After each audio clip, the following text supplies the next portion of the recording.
দর্শক মন্ডলী, আসসালামু আলাইকুম। বিস্কুট কার মজা না লাগে,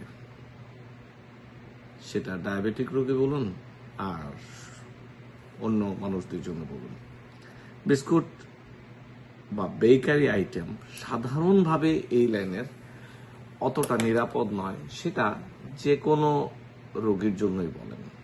তাহলে কি করব? ডায়াবেটিক বিস্কুট অনেকেই অনেক বেকারি বলে থাকে, কিন্তু তার মধ্যেও কিছু লিমিটেশন থাকে। এটা পরিষ্কারভাবে মেনে নিতে হবে। এই বিস্কুটের মধ্যে দেখা যায় যে মাল্টোডেক্সট্রিন থাকে, যেটা আসল কথা হচ্ছে এটা সুগার। এটা বডিতে গিয়ে ইনসুলিন রেজিস্ট্যান্ট তৈরি করবে। যার ডায়াবেটিস নাই তার জন্য এটা খারাপ, যার ডায়াবেটিস আছে তার জন্যও খারাপ। আবার অনেক বিস্কুটে অ্যাডেড সুগার থাকে, সুগার না হয় স্যাকারিন থাকে, স্যাকারিন না হয় অন্য কিছু যোগ করা হয় মুখে স্বাদ বাড়ানোর জন্য। নিরাপদ নয় কোনো কিছুই।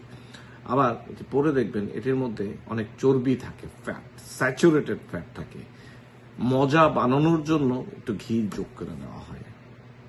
যাই করবেন, প্রতিদিন খাবেন এইভাবে বিস্কুট, এটা নিরাপদ নয়। আপনি যখন বিস্কুটটা খাবেন তার আগে একটু পরে দেখবেন যে এটার মধ্যে কোনো অ্যাডেড সুগার আছে কিনা, সম্পৃক্ত চর্বি আছে কিনা, সেগুলো যেন না থাকে। আবার অনেক বিস্কুটে অ্যাডেড ফাইবার বা আঁশ থাকে, সেটা খুবই ভালো।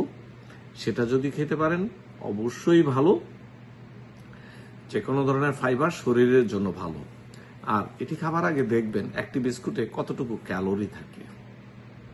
চকলেট চিপস বিস্কিট খুব মজা, প্রায় 250 ক্যালোরি থাকে। আপনি জানেন 250 ক্যালোরি বার্ন করতে